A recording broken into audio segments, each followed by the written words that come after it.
Hello and welcome to the Business of the Business podcast. I'm your co-host, JP John Poz from the Two-Man Power Trip. Of course, joining me, my co-host, the financial wrestling genius himself, Mr. Lavie Margolin. Lavie, how you doing today, sir? Hey John, I'm doing well. I made it through all of Carneyland on the CW app. I downloaded specially on the Roku, and I must say I was pleasantly surprised. I did enjoy the whole thing. I got to be honest as well. I watched the whole thing and I binged it. I actually got be able to binge it basically in one day. Basically, I got through it really quick. That's how much I enjoyed it. I actually really liked it. I thought that Billy came off looking good for the most part. I don't know. I really liked the series. It was really good and kind of better than I thought. More wrestling than I thought it was going to be. Yeah, it flowed very well, and if there weren't all those CW commercials, you would have finished it in half a day, I'm True. sure. And not that I remember everyone's name, but it really did introduce me to a number of stars whom I want to learn more about, especially those sisters that come from a wrestling family that now have their own. Oh yeah, Kenzie And and Kylie Page. Yeah, they're both oh yeah, great. thanks. I'd love to invite them to the show sometime. Wasn't familiar with the family at all, so I want to learn about that and their promotion and where they're going. So that was really interesting. Um, the guy that's sort of controversial that has his Fight the World promotion, that's kind of, I don't want to give away, spoiler alert, that's back in the good graces of the NWA. He seems really entertaining. And it's interesting that they didn't have, like, in their wrestling at that time, like you had like Tyrus was a big deal. And he's barely on the show at all. EC3 is just like passes through, but he's not the main focus of the show. So I really enjoyed that. It was interesting seeing like Billy Corgan's now wife and running Madame Juju's tea shop, learning about her family and stuff. So it was fun. I would watch the sequel. Yes, very good stuff. They left it open. Obviously, they should be more seasons, but love some Billy Corgan, love some Smashing Pumpkins. But let's change gears. Let's play a little Russian roulette here. Let's play New Japan Pro Wrestling, CMLL. What's going on? The latest with those two.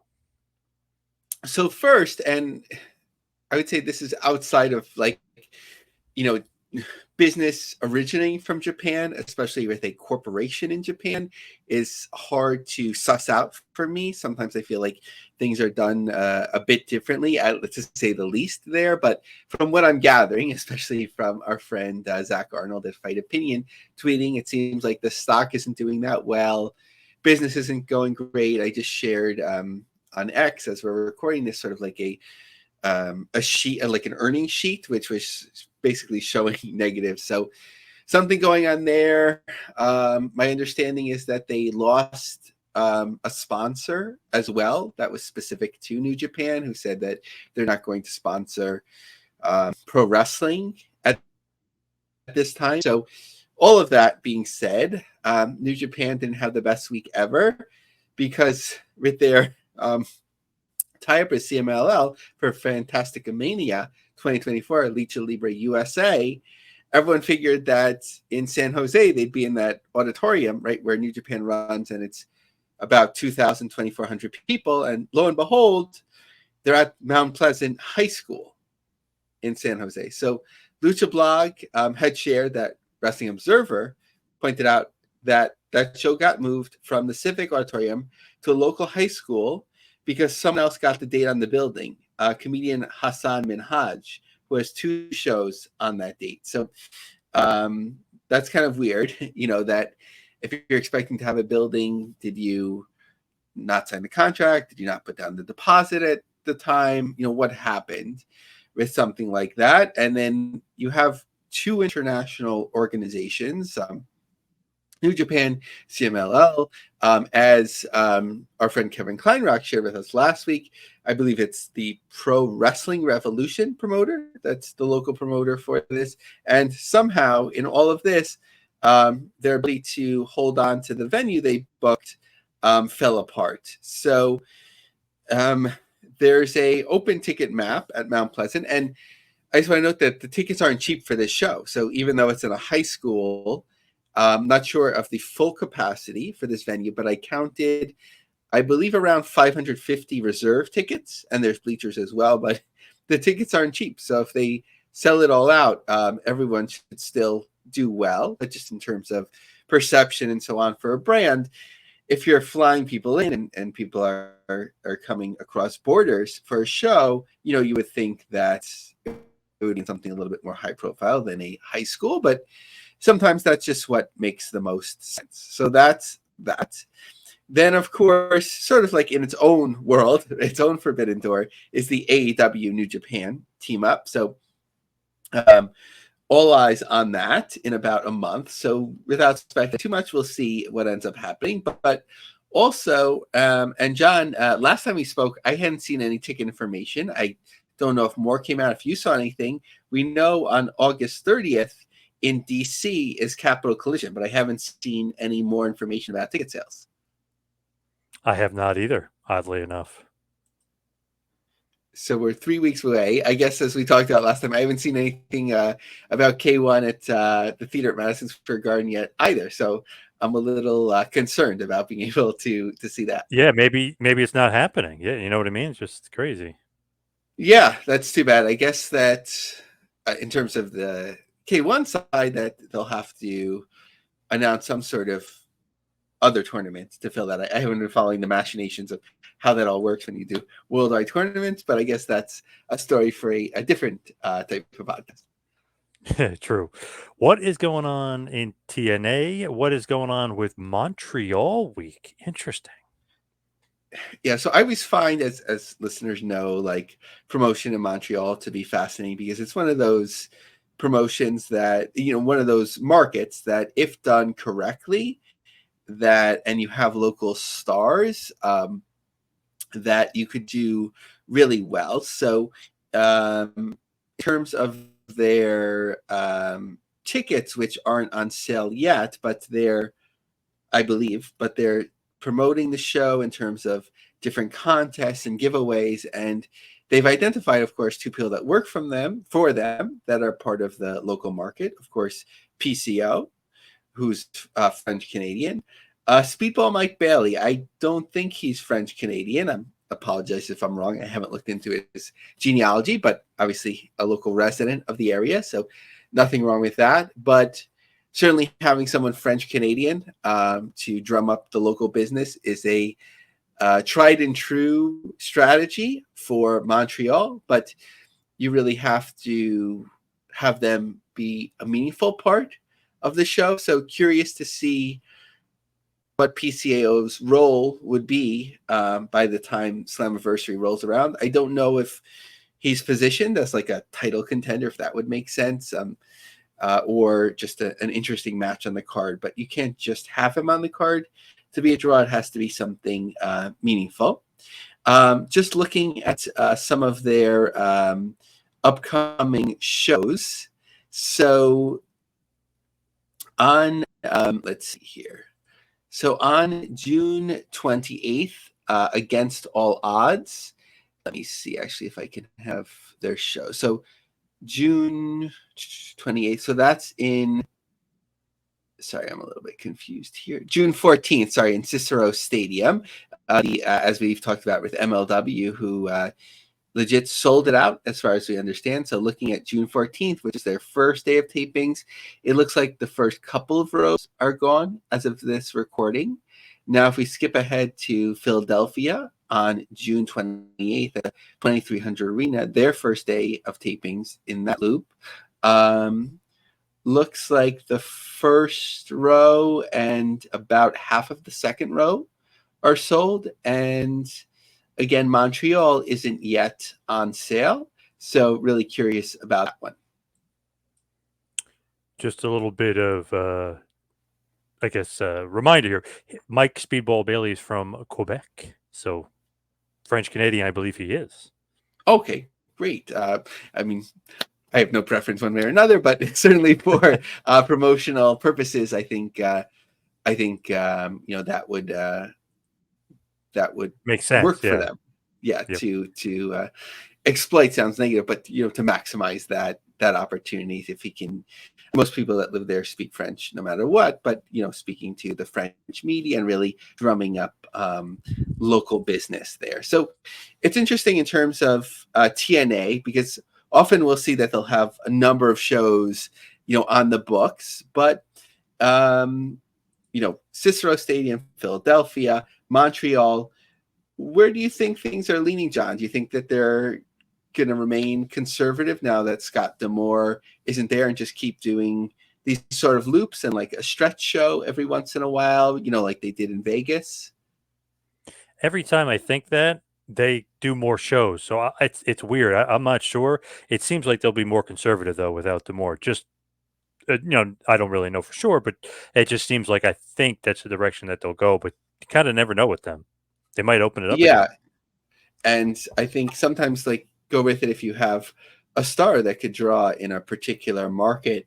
You want to maximize that, but they have certain places that seem to work best for them.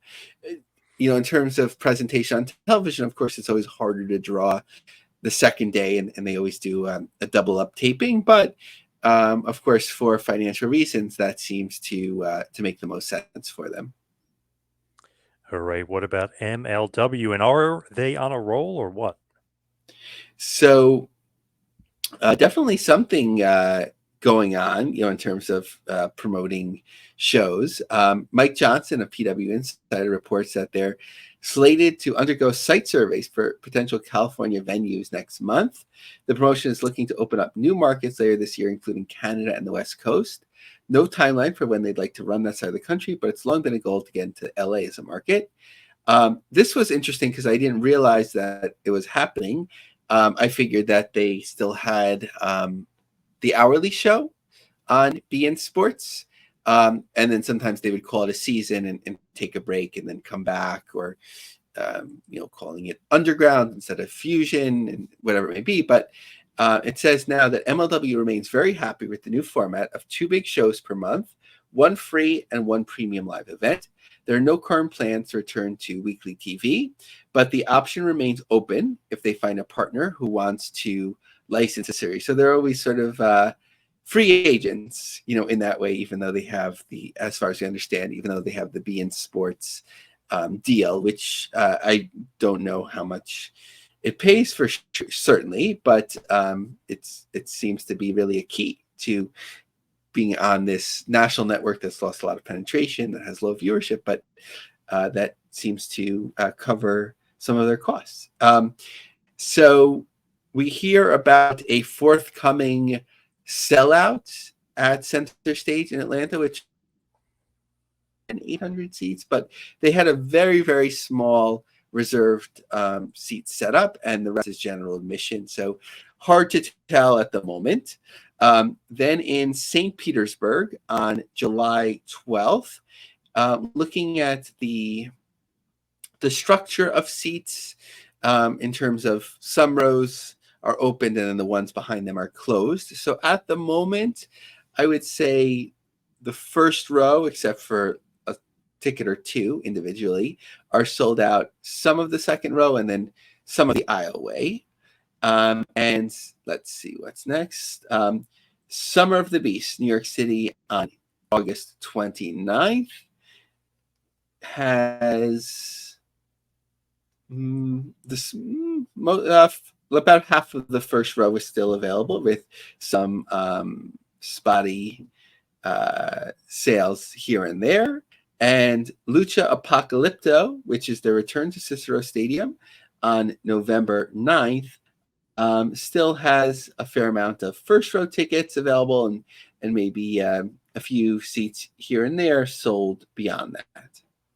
So I don't know if it's like what's it called, like bust down the doors, or like whatever it may be in terms of ticket sales, but they certainly have had wins that they've been celebrating, and there seems to be things are heating up a little bit more for MLW, especially now that they're beyond litigation, that they have their settlement in place and focusing on promotion. But show at Cicero Stadium was certainly a win, and smart that they're returning there in November, even though this one doesn't look like they could celebrate the most ticket sales in a day or whatever it may be. I don't think it's their hottest start, but it's not till November, which is quite a ways away.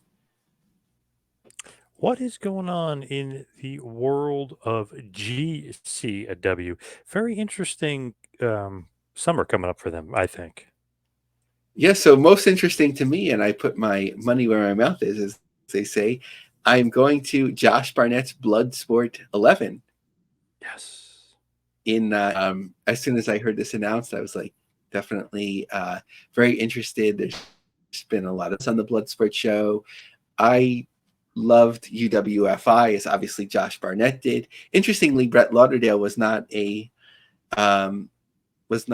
viewer of UWFI the first time that we asked him about it. So kind of from different trees, different fandoms, but should be a lot of fun. I think Bloodsport, when I would think about this was before even AEW, like different types of wrestling that could work, like UWFI style just seemed very unique that it could work, even though when people think about like shoot fighting, right, like they might think about more MMA, but I think there's something there still for pro wrestling fans to digest it in a different way. I guess the question is like, I'm sure we can look this up, but like who owns the Bloodsport IP? Meaning that I think it was GCW that had first announced Bloodsport, right? It was going to be originally with Matt Riddle, right? There might have been a show's run under that banner. I'm not sure, but Yep. But it's really Josh Barnett's thing for the most part, and I guess utilizing, GCW for ticket sales and everything that goes into logistics, except that there's a show in Japan that's independent of GCW. So interesting to see how this relationship continues to evolve and grow together, or if at some point it might be best to like branch out or do it separately, as Brett Lauder was talking about in terms of like capacity for growth of something like Bloodsport, as GCW is running so many shows. Doesn't mean that there's anything happening imminently. I'm just pontificating. John, would you consider going to this show? Where in Brooklyn is it? I love Josh Barnett and I love that style, but getting to Brooklyn for me sometimes, it takes me a couple hours from Jersey because the traffic is nuts. So I get off Atlantic Terminal, so it's a 10-minute walk from Barclays. Oh, okay. I always drive up there and the BQE, forget about it. Or even if you have to go to the belt, either way, it's just crazy up there. Yeah. I actually want to go to the House of Independence show right down the street from me in Asbury Park. That's the show I want to go to. Oh, nice. The big news, as it was termed at the time, but it seems like a cool little venue. Yeah, return to Asbury Park. Hell yeah. Very, very cool. What else is going on in the world of GCW? So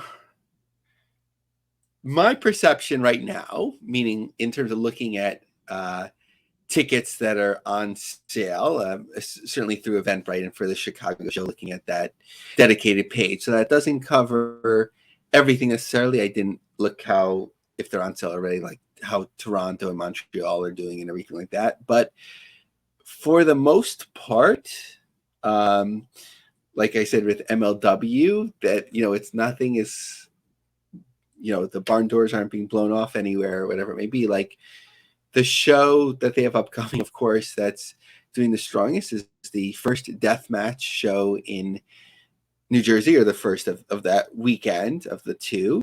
I guess that's the Tournament of Survival one, as opposed to the Cage of Survival. That one's doing quite well, as it usually does. But the other shows, it's kind of looking weak, honestly. Now, as I always preface it, GCW doesn't always have the biggest first day or first week highest sales. It tends to build and build.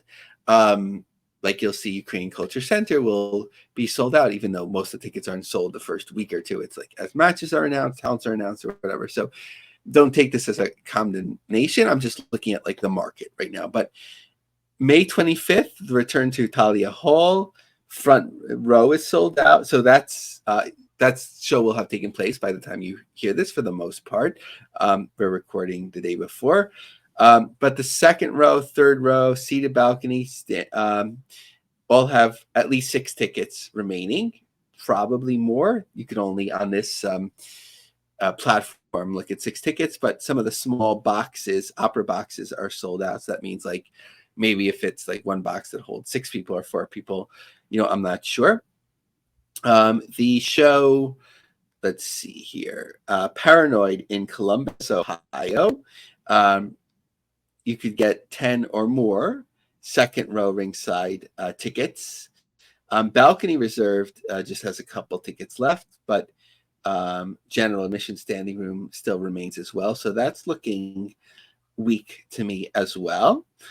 Tournament of Survival, so that's on June 1st. So again, this one is the strongest on the books right now. You can not get anything closer than 7th row. Well, actually, there's 1 third row ringside, but that's just an individual ticket. 7th row ringside has 10 or more tickets. So having moved 6 rows, that's pretty good. The following day, the Cage of Survival, you can still get a couple second row, but really it's the 5th row ringside. So 4 rows deep. So that's good for a second day show. The Lights Out show in Denver, Colorado, which is taking place on June 14th. That still has 10 or more second row tickets available. The Hit 'em Up in LA. So this is June 15th. So that's about 3 weeks away. They're running hot in LA to date. So we'll have to see how this holds up because it's kind of slow at the moment. Second row ringside has 8 tickets remaining. Third row, fourth row have 10 or more tickets remaining. In Mesa, Arizona on June 16th. Let's see. There are 8 third row tickets remaining, and fourth row ringside has 10 or more tickets remaining. So that has a little while. So I think we'll see maybe through the 4th row sold by the time the show takes place. So that's not bad for them relatively. In Houston, no sleep. So that's Zillow, who is being promoted sort of like as a return to the market. I mean, under GCW banner. June 28th. So that still has plenty of tickets remaining. Second row, third row, 10 or more seats. In Dallas at Gillies on June 29th, the Crime Wave show has 10 or more second row, 10 or more third row, 10 or more fourth row. Let's see. Okay, then there's the swing through Toronto and Montreal. I didn't look at those tickets yet. On July 18th, they're in Louisville, and July 19th, they're in Sauget, Illinois. Do so high. So let's see if we have something yet for those. So I tickets yet, but in Sauget, which is a market that we've talked about, that they continue to grow, that has shown some good signs, but as of now, so we're almost 2 months out, so plenty of time. Front row ringside 6 tickets, second row 10 or more, third row 10 or more. Now on July 20th, let's see, where are they? Indianapolis Marriott. So there's plenty of tickets left, 10 in the first row and beyond. Nice. Now, as far as some other promotions, and we were talking about NWA before, what is going on? Because they've got territories that they're doing now. Obviously, if you watch Adventures in Carland, you kind of see the thought process behind it. But what's going on with NWA? And then talk about the territory system coming possibly back to the business. So the Crockett Cup, which they had on May 18th, it looked like sales had picked up a lot, or at least tickets distributed. So in about a 400 seat setup, Joe Galley had tweeted a picture about it, and it looked great in the picture.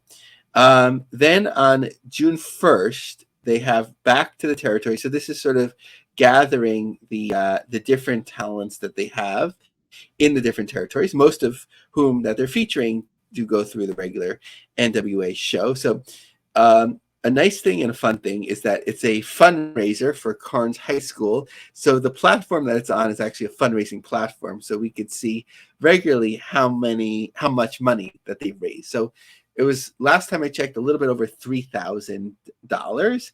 So about $300 saved in ticket sales. So just looking at the formal NWA shows before we talk a little bit more about territories.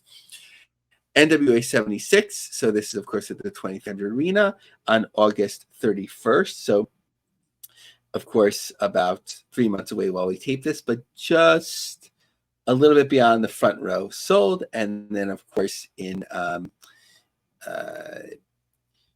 Dothan at the end of the year, front row and some tickets here and there, depending on the setup, were sold. So, interestingly, I came across a local article about a promotion that's not yet part of the NWA, but sort of talking about the territories and maybe that it will be part of the NWA. So, Pile Driving Partnership. After a year of riling up fans, an Albuquerque professional wrestling group is set to partner with the Big Dogs by Michael Hoda. Fans cheer and jeer at an April Duke City Championship Wrestling event. Professional wrestling allows fans to indulge in carnage without having to visit the hospital. After a year filled with jumps from the top ropes, combatants gripped in crippling submission holds and deafening screams from a vehement crowd, a local wrestling organization is taking the next step to create a pipeline for up-and-coming local entertainers. Duke City Championship Wrestling, DCCW, is an Albuquerque-based organization celebrating its one-year anniversary and is the brainchild of Fred Slow. Slow, who squeezes in running the wrestling operation when he's not co-hosting a daily sports radio show, says he's amazed a group of about 50 fans and helpers who come out every month to help set up chairs, shoot video, or anything else he might need on hand. We have a lot of really tough individuals that support us. Slow says DCW is now preparing to team up with the NWA. A partnership with DCW could mean a direct path to pros for Albuquerque wrestlers and some special guest stars to come to town. Slow said that if everything goes according to plan, the local production will still go on as usual, but with little icing on top of that cake. That icing will be the talent of the NWA. Brian Idol, okay, so that's the promoter that I was forgetting his name, and he's a very dynamic and entertaining person in the documentary or the reality show. A national promoter for the NWA tells the paper that they're in the process of evaluating DCCW as a potential territory. I would say to this point, everything has been exceptional. I think both sides see the upside in doing it. Idol says that the hope is that the partnership will lead to famous faces from the world of wrestling. The goal of the NWA on a local event is to present fans with big names, national talent that they otherwise may not get a chance to see in their area. But it's not just the Slow and Idol who are working towards putting Albuquerque on the wrestling map, or MAT. Slow and company transformed the historic El Rey Theater into something unrecognizable. They assemble an entire ring that takes up the majority of the venue's standing room space. Most of the main stage is converted into a VIP section with seats close enough to see every detail of the elaborate matches. DCCW is a local production in its truest form, and the owners literally do a lot of the heavy lifting required to make the operation run smoothly and safely. On any given match day, Slow and his business partners can be found tightening straps and turnbuckles or testing equipment. That community support often results in new jobs, and in at least one case, new business partners. Fernando Gonzalez, a co-owner, was a fan at first. He returned one night to the venue after an event was over with the intention of becoming a part of the family. I went back in while everyone's cleaning up and introduced myself to the other members of the group and just asked them for a job, basically. They were more than amenable to seeing if there was a use for me. In hindsight, Gonzalez seems like he's made for his role as announcer. Okay, so just an aside, it feels very pro wrestling. So he wanted a job, so he became a part owner, and now he's an announcer. Yep. Uh, Sounds about right. yeah, not that I'd be opposed to doing it myself, but that is Right. very pro Of course. wrestling. In addition to wearing sharp suits and yellow aviator-style sunglasses, he has a booming announcer voice that rivals many in show business. Slow's other partners include Joe Singer, better known to fans as the wrestler Hobo Hank, who we mentioned on the show before. He's quite well known in apparently in Albuquerque, as well as Aaron Burnett, co-owner of El Rey. Oh, that's smart, right? You work with I like this guy. He's bringing in Yeah. some smart partners. Co-owner of El Yeah. Rey, right? So it's the venue, who can be found at the door handing out wristbands. All hands will be on deck on May 25th, not only in honor of the imminent partnership with the NWA, but also to celebrate the one-year milestone. No birthday bash would be complete without surprises. Slow doesn't want to give away too much, but says there will be some fun gimmick matches. Duke City Toys has donated some party favors, and fans are encouraged to bring wrap presents. Okay, I think that that covers it well. But and also the NWA getting out there. EC3 will be defending the belt in Indiana for the first time in more than a decade. Sorry, I'm mixing it up. So EC3 will be defending the belt in Indiana, and Pro Wrestling returns to Indiana for the first time, not the state, the city, for the first time in more than a decade with Evolution, presented by the Allied Powers Wrestling Federation at S&T Bank Arena. Sorry, my geography is getting a little bit messed up. I think this is near Pennsylvania or in Pennsylvania. But so what does this all mean? The NWA is scaling up its territories quick. Like if you forget to blink, right? Before there were none. Then there's the one run by Billy Corgan in Chicago. EC3 has the one in Ohio. You have the sisters Yep. now have their promotion. You have Joe Kazana in Tennessee. You have this potential promotion. So nothing is quite large potentially, but if the vision is to have a number of territories, they're seemingly continuing to grow. For sure. And you're right. Indiana, Pennsylvania, the S&T Bank Arena. So that you are correct. What is going on with Limitless? We haven't talked about them recently. What's going on with Limitless? So I love something like this that they're doing. So as far as I understand, like Maine, Lewiston, Maine, like it's people vacation there. They might spend the whole summer there, depending, maybe they're teachers or their kids are in camp there, whatever it may be. It's a big vacation place. So like you may have people hanging around the town all summer, and then around August 20 something, then people go back to wherever they came from. So smartly, Limitless Wrestling, which has a great roots in Maine, has announced a show at the Coliseum, a fairly large, mid-sized venue where they'll be running a half house in this hockey arena. So kind of ambitious, but I think a smart thing where you have planned well. They should get the local promotion, and it's something that they can build to. So really curious to see, how that works out for them. Interesting. Very, very interesting. Now, what is the latest? I know we've talked about this a bunch in the show. What's the latest on Triller? What's going on with them and their business? I know our good buddy John Wall Street has been talking about it. Yeah, so first from John Wall Street, and this sort of covers ground that we've talked about, but just want to reinforce it without raising any alarm or anything. The business lost more than $1 billion between 21 and 23, right? So there's valuations out there. It says $4 billion, and like certainly a company like Amazon lost a ton of money for a long time. Companies like Yeah. scaling up, but have to remember that this business lost more than $1 billion between 21 and 23. We say if and when, because Triller has had its share of false starts before. And because the combined valuation for the two companies, which both lose money and collectively generate just over $100 million last year, AGBA reported $57 million in 23 revenue, is $4 billion. But the stock has 6x'd since the announcement. So like we talked about, it was a penny stock and then was already over $4 as of the last time I checked yesterday. It was down to just over $2. So it's a really volatile stock for those that know how to play it well. Somebody could become very wealthy depending on how you invest it, but like it's ping ponging around. So it's one of those that like you have to be super careful of. I did listen to a YouTube video talking about the company by the CEO of AGBA, it was hard to follow. It seemed, I'm not saying that it is, but it seemed like a lot of blither blather, where it's like, C's making money, all that sort of thing. But the most meaningful thing was that they're moving their offices from, I believe, in China to LA.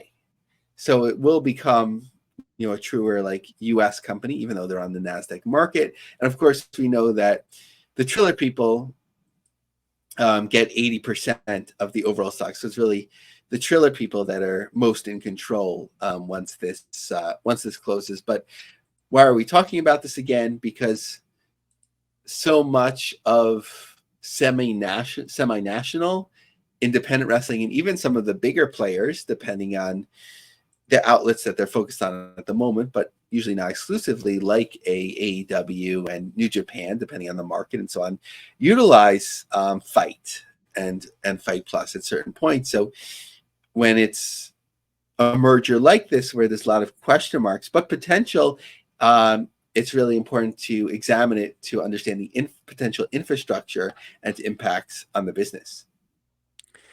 So there's obviously a lot of businesses that don't make money within the first few years of conception. Obviously, Amazon would be one of them, and now they're worth billions. Somebody, I think it was Trevor Dame, actually, on Twitter, had put out about AEW and how 5 years still haven't made a profit, which is fine. They lost $34 million this past year. Do you think that is like a sustainable? Let's say if they don't get the TV rights, what about AEW and like their sustainability, and will they be profitable in the future? Seems like they're going to get more of TV rights, so they will go up. They will be profitable. But what's your take on AEW? Yeah, from what I understand from the beginning, and this is the type of play where you need the financing, of course, which they Yeah, have, was to sort of like be like proof of concept over the 5 years, and then like the next deal that they would really earn. But it's kind of weird because when they first did it, they just had one television show, and we know for even like TNA, right? They were profitable once they got a second. What was it? A second show or a second hour? I guess. second hour. Yeah. Um, so that was game changer. But for some reason here, that didn't change the profitability of AEW. So I don't know these different deals, but if they were to sign such a deal, then that's whatever X times valuation. We're seeing in sports, like at least 1.5 times typically, but their ratings have gone down. There's also a question mark with Warner Brothers Discovery, which apparently is struggling sort of like for profitability. It seems like they'll lose the NBA. So does that mean that they'll step back? Like what we talked about, the article, I think it was in the New York Times, talking about how like USA is basically like a reruns network now, outside of WWE and some original Yeah. programming. Does TNT, I mean, TNT and TBS are not, they have a lot of rerun programming as well that does well. Maybe they take a step back and are like, okay, we lost the NBA. Should we be more in on AEW? There's talk of maybe they'll bid on the UFC at some point or whatever, or just say, okay, this is sort of a non-growth business, cable television. So let's cut our costs, just focus on the How I Met Your Mother, Law and Order, whatever they have, and just like squeeze as much out of it with less cost, less employees, less need to promote, and so on. So that company will be at a crossroads.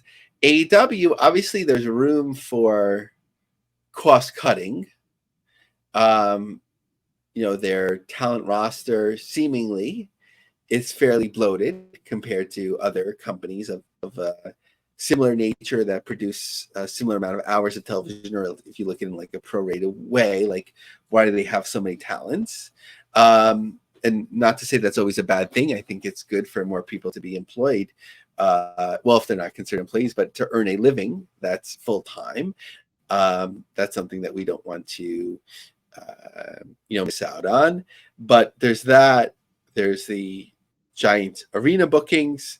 That seems like something that they're starting to think about, at least, with a residency in Arlington. Maybe they'll be a little bit more conservative on their venue bookings. So those are two things easily that you can start saving money if you need to. But really, in terms of like growth model, I think firstly is to get a strong US deal.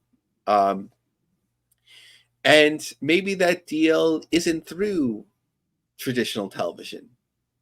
I know that maybe to its detriment, or to his detriment, Tony Khan keeps saying that his partner is WBD, but you really should look around to see who might want to bid on such a thing. If Netflix has WWE, maybe Amazon would want AEW, and AEW doesn't have a tremendous amount of deals right now for worldwide rights. So that could be people could access Amazon worldwide, I believe. So that might be something else to think about, because there's only so many stations that want to put big money into pro wrestling, traditionally over the air or on cable. Very true. Now let's wrap this bad boy up and head towards the plugs. You can follow me on Twitter and Instagram at Two Man Power Trip. Lavie, what do you got going on in this crazy world?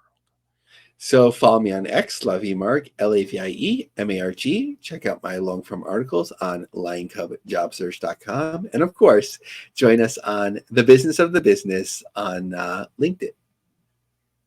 Awesome stuff. Thank you, Lavie. Thank you, everybody out there, for listening. See you right back here and next week for a little business of the business. We'll see you next week, folks.